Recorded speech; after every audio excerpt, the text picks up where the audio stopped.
శ్రీమాత్రే నమ శ్రీ గురుభ్యో నమ హరి ఓం. యా దేవి సర్వభూతేషు శక్తి రూపేణ సంస్థ నమస్తస్సై నమస్తస్సై నమస్తస్సై నమో నమః. ఈ వీడియోలో శని రాహుల కలయిక పిశాచి యోగం అనేది తెలుసుకుందాం.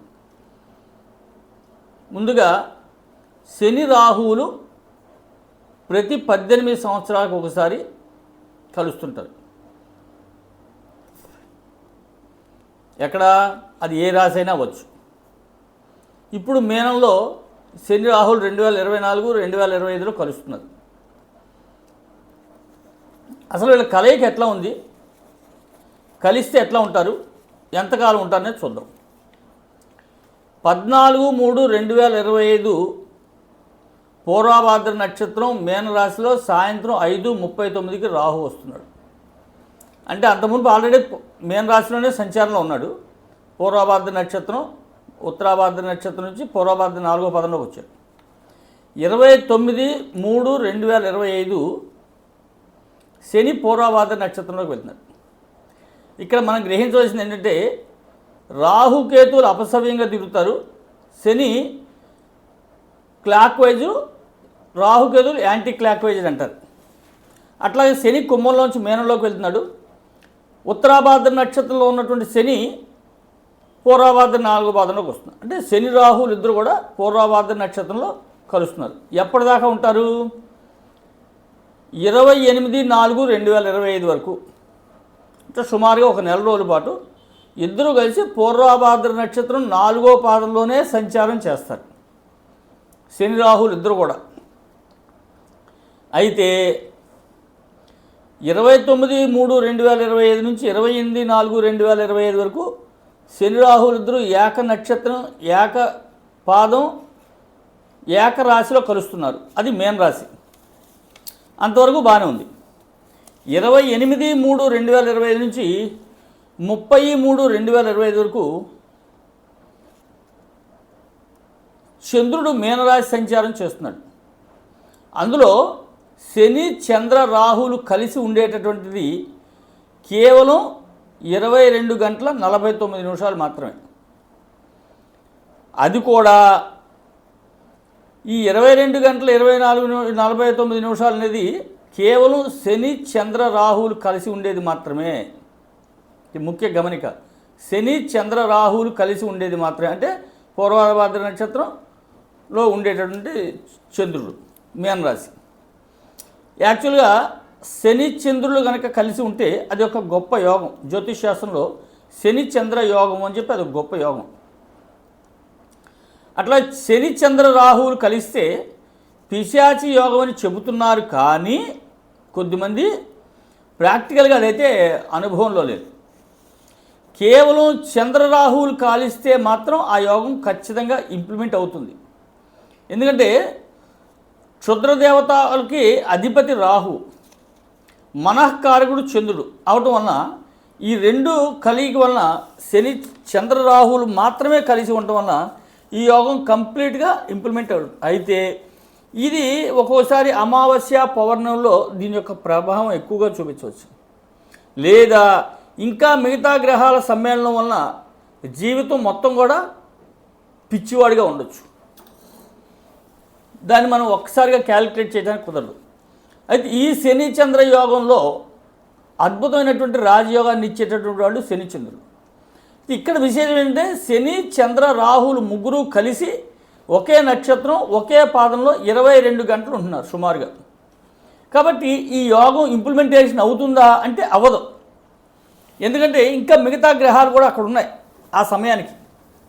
అందువల్ల కేవలం పిశాచి యోగం అనేది మాత్రం మనం ఊహించవలసినటువంటి అవసరం లేదు.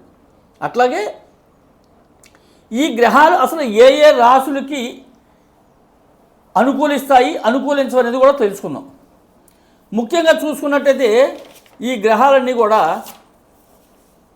వృషభ రాశి వాళ్ళకి, అట్లాగే మిథున రాశి వాళ్ళకి, కర్కాటక రాశి వాళ్ళకి, తులారాశి వాళ్ళకి, వృశ్చిక రాశి వాళ్ళకి, మకర రాశి వాళ్ళకి ఈ సంయోగం చాలా అద్భుతమైనటువంటి అఖండమైనటువంటి రాజయోగాన్ని ఇచ్చేటటువంటి రాశులు ఇవి ఈ 3 గ్రహాలు కలయిక వలన. ఎందుకంటే వృషభ లగ్నానికి ఏకాదశిలో ఉంటాయి. ఏకాదశ స్థానే సర్వే గ్రహాः శుభఫలదాः అని శాస్త్రం. అంటే ఏకాదశిలో ఉన్నటువంటి గ్రహాలన్నీ కూడా అనుకూలమైనటువంటి శుభ ఫలితాన్ని ఇస్తాయి అని చెప్పి శాస్త్రం. అట్లా మిథున రాశికి వచ్చేసరికి ఇవన్నీ కూడా దశమ స్థానంలో ఉంటాయి. దశమ స్థానంలో ఉన్నటువంటి గ్రహాలను కూడా వృత్తి మీద, అట్లాగే గృహం మీద, వాహనాల మీద అద్భుతమైనటువంటి యోగాన్ని చూపిస్తాయి. ఇక కర్కాటక రాశికి వచ్చేసరికి ఇవన్నీ కూడా 9వ ఇంట్లో ఉన్నాయి. 9వ ఇల్లు ఒక అద్భుతమైనటువంటి యోగం. ఆధ్యాత్మిక చింతనకి, తీర్థయాత్రలకి, ఐశ్వర్యానికి ఇవన్నీ కూడా కారణం. అట్లాగే తులారాశికి షష్ఠ రాశిలో ఉంటాయి ఇవన్నీ కూడా. షష్ఠ స్థానంలో ఉన్నటువంటి పాపగ్రహాలు కూడా, పాపగ్రహాలు ఎప్పుడు కూడా పాపస్థానాల్లోనే ఉండాలి. 3, 6, 11 స్థానాల్లో ఉన్నటువంటి గ్రహాలను కూడా ఎప్పుడు శుభ ఫలితాన్ని ఇస్తాయి. అట్లాగే పంచమ స్థానం చూసుకున్నట్టయితే వృశ్చిక రాశి వాళ్ళకి పంచమ స్థానంలో ఉంటాయి. ఇక మకర రాశి వాళ్ళకి చూసుకున్నట్టయితే ఈ గ్రహాలను కూడా తృతీయ స్థానంలో ఉంటాయి. కాబట్టి వృషభ రాశి, మిథున రాశి, కర్కాటక రాశి, తులారాశి, వృశ్చిక రాశి, మకర రాశి వాళ్ళకి ఈ శనిచంద్ర రాహు ఈ సంయోగం చాలా అద్భుతమైనటువంటి రాజయోగాన్ని ఇచ్చేటటువంటిది. కాబట్టి ఇక్కడ మనం ఈ రాశుల వాళ్ళ గురించి మనం ఆలోచించగలం. ఇక మిగతా రాశులు ఏమిటి అంటే మేషరాశి, సింహరాశి, కన్యారాశి, ధనుసు రాశి, కుంభరాశి. మేషరాశి చూసుకున్నట్టయితే కానీ ఇవన్నీ కూడా వ్యయస్థానంలో ఉంటాయి. వ్యయస్థానంలో ఉన్నటువంటి గ్రహాలను కూడా ఎప్పుడూ వ్యయాన్నే చేస్తుంటాయి. పాపకర్మల పట్ల ఆసక్తిని పెంచుతుంటాయి. ఎందుకంటే మనఃకారకుడు చంద్రుడు అక్కడ ఉన్నాడు కాబట్టి పాపకర్మల పట్ల ఆసక్తిని పెంచుతుంటాయి. అట్లాగే ఐశ్వర్యం పట్ల ఖర్చుని అధికంగా చూపిస్తాయి. రుణాలు కూడా చేయించవలసి వస్తాయి. శని కూడా ఉండటం వల్ల ద్వితీయ స్థానాన్ని చూస్తుండడం వల్ల వృషభాన్ని నేత్ర సంబంధమైనటువంటి అనారోగ్యాలు సూచిస్తాయి. అట్లాగే సింహరాశి చూసుకున్నట్టయితే సింహరాశికి ఈ గ్రహాలన్నీ కూడా అష్టమ స్థానంలోనే ఉంటాయి. అష్టమ స్థానం ఆయుస్థానం కాబట్టి ఆయుర్దాయం మీద, ఆరోగ్యం పట్ల, ఐశ్వర్యం పట్ల, కుటుంబం పట్ల, గృహం పట్ల, వాహనం పట్ల అన్ని రకాలుగా కూడా సింహరాశి వాళ్ళకి ఇది అత్యంత క్లిష్టమైనటువంటి గ్రహస్థితి అని చెప్పాలి. ఇక కన్యారాశి చూసుకున్నట్టయితే కనుక ఈ గ్రహాలన్నీ కూడా సప్తమ స్థానంలోనే ఉంటాయి. ఈ సప్తమ స్థానంలో ఉండటం వల్ల భార్యాభర్తల మధ్య కొంచెం స్వల్పంగా చికాకులు, గొడవలు, మానసిక ఆందోళన, శారీరక రుగ్మతలు, భార్యాభర్తల మధ్య అన్యోన్యత తగ్గువవటం ఇవన్నీ కూడా ఉంటాయి. ఇకపోతే ధనుసు రాశి వాళ్ళకి ఇవన్నీ కూడా చతుర్థ స్థానంలో ఉంటాయి. చతుర్థ స్థానం అంటే లగ్నాలు చూసుకున్నా, గోచారరీత్యా చూసుకున్నా కూడా విద్యా, వాహన, గృహ, మాతృస్థానాలని చెప్పబడుతున్నాయి. కాబట్టి ఇవన్నిటికీ సంబంధించినటువంటి కొంత నష్టాన్ని కలగజేసేటువంటి అవకాశాలు మాత్రం ఈ గ్రహ సమ్మేళనం వల్ల ఉంది. ఇక కుంభరాశి చూసుకున్నట్టయితే కనుక కుంభరాశి వాళ్ళకి ద్వితీయ స్థానంలో శని రాహు చంద్ర సంయోగం ఉండటం వలన ముఖ్యంగా ఆర్థికమైనటువంటి సమస్యలు చాలా వచ్చేటటువంటి అవకాశం ఉంది. గృహాలు మారేటటువంటి అవకాశం ఉంది. వాహనాలు మార్చేటటువంటి అవకాశం ఉంటుంది. కాబట్టి కొంచెం జాగ్రత్త పడాలి. ఇక మీనరాశి చూసుకున్నట్టయితే మీనరాశిలో ఈ గ్రహాలన్నీ కూడా సమ్మేళనం అయి ఉన్నాయి. అదే సమయానికి మీనరాశి వాళ్ళకి జన్మశని స్టార్ట్ అయింది. ఏలినాటి శనిలో 2వ భాగం జన్మశని స్టార్ట్ అయింది. కాబట్టి ఈ జన్మశని 2.5 సంవత్సరాలు ఉంటాడు. అదే సమయంలో రాహు కూడా ఒక 4 రోజులు శని రాహులు కలిసి ఉంటారని ముందు చెప్పుకున్నాం కదా. అట్లాగే శని రాహు చంద్ర సంయోగం వలన ఈ జన్మశని వలన మీనరాశి వాళ్ళకి వృత్తిపరంగా, భార్యాపరంగా, భర్తపరంగా, కుటుంబపరంగా, వ్యాపారపరంగా అన్ని రకాలుగాను కూడా మీనరాశి వాళ్ళకి రాబోయేటటువంటి 2 సంవత్సరాలు కూడా అత్యంత కఠినంగా ఉంటుందని చెప్పచ్చు. అయితే అసలు మనం పెట్టుకున్నది ఏంటి? ఇక్కడ పిశాచి యోగము. ఈ పిశాచి యోగం అనేది అసలు ఈ రాశికి రాదు.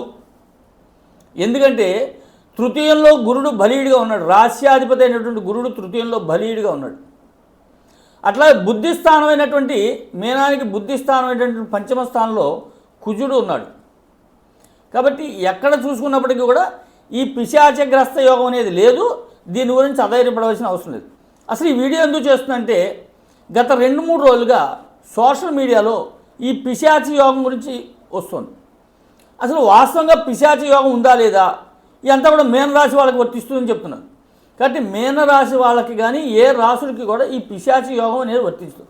అయితే ముందు చెప్పుకున్నట్టుగా నష్టాలు లాభాలు కూడా కొన్ని రాశులకు ఉన్నాయనుకున్నాం కదా, అవి ఉంటాయి. దానికి తగినటువంటి సమయంలో శాంతులు చేసుకున్నట్టయితే సుఖంగా ఆయురారోగ్యాలు పొందగలుగుతారు. ఇక శని రాహులు మీనరాశిలో కలిసి ఉండటం అనేది ఈ 2.5 సంవత్సరాలు ఉండదు, ఒక నెల రోజులు మాత్రమే. ఆ తర్వాత కుంభంలోకి రాహు వచ్చేస్తాడు, సింహంలోకి కేతు వస్తాడు. కేవలం 2.5 సంవత్సరాలు మీనంలో మాత్రమే శని ఉంటాడు.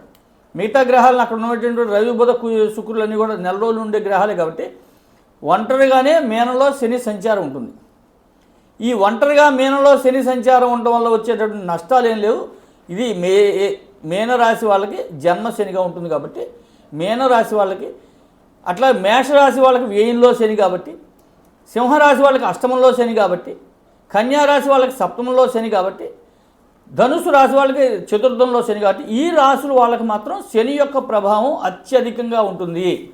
కాబట్టి వీళ్ళు నిరంతరం కూడా శనికి కావాల్సినటువంటి శాంతులు చేసుకుంటూ ఆయురారోగ్యాలు పొందితే చాలు.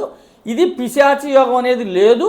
ఈ పిశాచి యోగం అనేది అసంబద్ధమైనటువంటి విషయం. కాబట్టి ఈ వీడియో అందరూ లైక్ చేయండి, షేర్ చేయండి, 10 మందికి షేర్ చేయండి. ఈ విషయంలో సందేహాలు అపోహలు వద్దు. ఈ వీడియో దీని మీద మీ యొక్క కామెంట్స్ బాక్స్లో రాయండి. హరి ఓం తత్. భారత్ మాతాకి జై. జై హింద్.